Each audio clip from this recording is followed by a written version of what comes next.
In the wee hours of Monday, a series of violent earthquakes struck southern and central Turkey and northern and western Syria.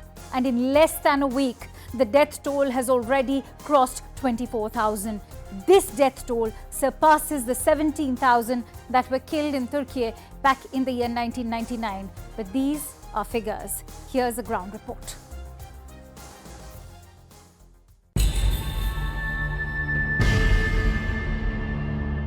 A disaster, one of the century's worst.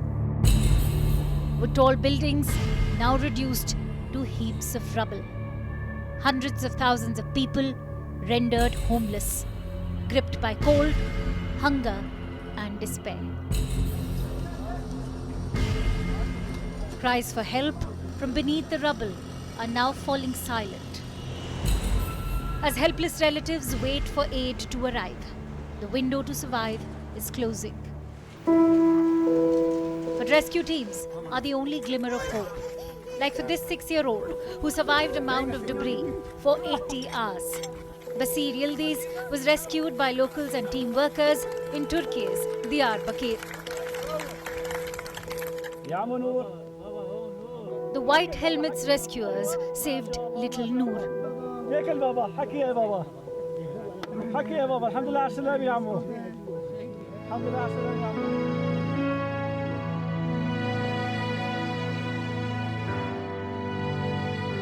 Even this infant, rescued by residents in a northwest Syrian town, birthed by a mother buried underneath the rubble.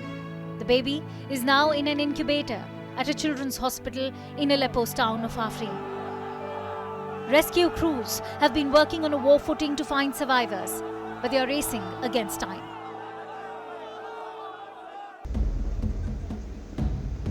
And now over 30 nations have jumped to Turkey's rescue. This includes India, US, UK, China, France, Spain and the EU. Called Operation Dost, India's 6th flight reached Turkey on Thursday.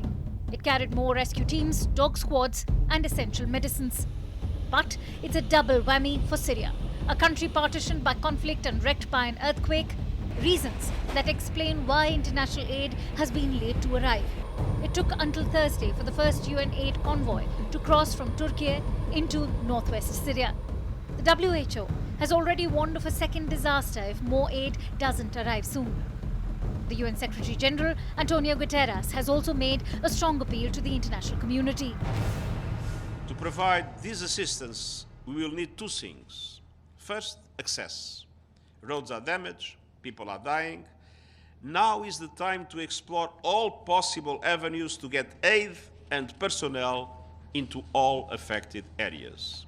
We must put people first. Delivering aid in disaster zones remains a logistical challenge. But perhaps it is the immediate response that will be the first step to recovery for Turkey and Syria. But what are the challenges ahead for aid agencies and rescuers? Let's get in a sense of perspective. And for that, CNN News 18's Siddhant Mishra has been reporting relentlessly from Turkey's Gaziantep. Siddhant, thank you for joining in. Now, many still remain trapped under the rubble while many are dying due to hypothermia. What are the factors hampering the response? The biggest challenge for these teams are bitter cold, because it's very cold, and in fact late in the evening, post midnight, temperature dips even below 0 degrees Celsius, and that is a major challenge for these teams. So these teams start working from 7 a.m. in the morning, and they work till 12:30 late in the evening as per the requirement. So the bitter cold, and then in fact some areas have also witnessed rains. Rains is making situation difficult and complicated for the rescue teams. Siddhant, President Erdogan has done little to quell public anger over relief efforts that some say came too little, too late to save their loved ones. Has Erdogan's earthquake response tarnished his brand? Southern Turkey is considered as a stronghold of Recep Tayyip Erdogan, the president of Turkey. And in fact, many experts and political commentators are telling us that this earthquake has also given a shock to his political stature and his brand of politics in Turkey, because people are disappointed, people are unhappy the way government has responded to this entire crisis. In fact, the cemeteries are full. People are upset that they cannot bury their loved ones. Then they say that rescue teams arrived late. The rescue teams did not come on time. So that is again the reason for disappointment and anger against the government.